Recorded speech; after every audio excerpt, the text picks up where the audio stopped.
Welcome to Penrose Learning, where we make understanding easy. You start by confirming the bar is not load-bearing and by turning off nearby valves if pipes run through it.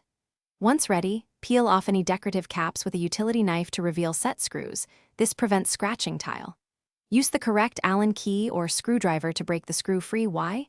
Screws often sit tight from mineral buildup. If a screw won't budge, apply penetrating oil, wait a few minutes, then try again.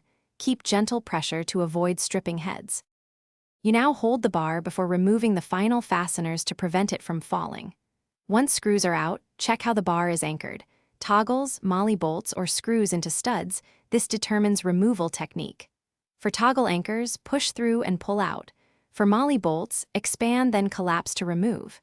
If caulk seals the flange, cut the bead with a utility knife and use a putty knife to pry the flange free. This avoids tile damage and reveals the actual anchor. You finish by extracting any remaining anchors and cleaning the holes so repairs sit flush.